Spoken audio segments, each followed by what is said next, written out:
Alors bonjour à tous, aujourd'hui on se retrouve dans la partie 2 des révélations de Magali, et aujourd'hui, comme je l'avais proposé la dernière fois, on va voir les différentes parties de créateurs. Alors déjà, c'est quoi un créateur?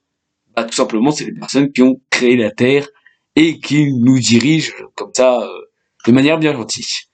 Alors la première des catégories, qui est sans doute la plus intéressante, bien que ce soit l'une desquelles on parle moins, c'est les gigailleurs. Donc les gigailleurs, c'est quoi? Ce sont tout simplement les personnes qui ont fabriqué la Terre et qui nous surveillent quasiment tout le temps.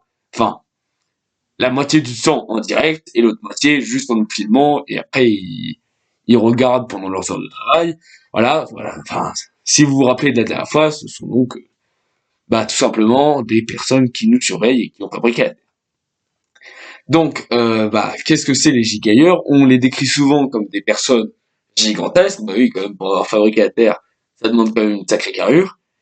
Et qui auraient des barbes tentacules, un peu comme Cthulhu. D'ailleurs, on pense que Cthulhu serait en fait le plus petit des gigailleurs. Oui, alors qu'il est déjà énorme. C'est vous dire un peu la taille du bestiau. En deuxième catégorie, si je considère bien mes notes, nous avons les scopieurs. Alors les scopieurs, on en retrouve surtout sur les rebords de la Terre. Si vous vous rappelez de la dernière fois, vous savez ce que c'est les rebords de la Terre. C'est donc les rebords qui empêchent l'eau de couler.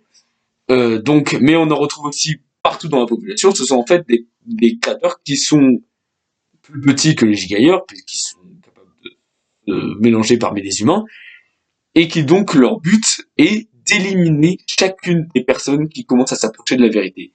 C'est la raison pour laquelle je masque mon visage, c'est pour éviter de me faire éliminer. Je prends beaucoup de risques pour faire ces cours, alors s'il vous plaît, croyez-moi. Et si vous ne me croyez pas, allez voir ailleurs. Et donc, quand même, les gigailleurs aiment bien faire des tests, nous observer. Donc le mieux, c'est de ne pas trop tuer d'humains. Et c'est là qu'entre en scène la catégorie la plus connue, les reptiliens, qui regroupent bien entendu Emmanuel Macron, la reine d'Angleterre, Michael Jackson. Tout ça, c'était des reptiliens. Donc ce sont donc des créateurs beaucoup plus petits, genre, qui peuvent vraiment se fondre parmi la masse, qui possèdent des capacités pour modifier leur apparence et vraiment se faire passer pour des humains, et qui nous observent, nous manipulent, essayent de nous remettre dans le chemin qu'ils voudraient qu'on soit lorsqu'on s'approche de la vérité, et qui peuvent communiquer avec les gigailleurs grâce à différents édifices, comme par exemple la pyramide de Khéops, le Machu Picchu, la Tour Eiffel. Tout ça, en fait, ce sont des antennes qui permettent d'envoyer des ondes et qui permettent donc la communication entre les reptiliens et les gigailleurs. Parce que oui, quand même, les gigailleurs, ils ont créé la Terre, ils ont balancé des humains, mais s'ils peuvent pas avoir d'informations là-dessus, s'ils peuvent pas recevoir des informations en direct de chez nous, ça leur sert un petit peu à rien.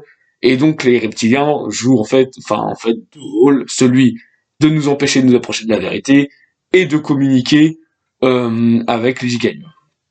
Donc je pense que là, ce petit topo sur les différents créateurs, ça a été plutôt suffisant pour cette partie. Du coup, moi je vous dis à la prochaine.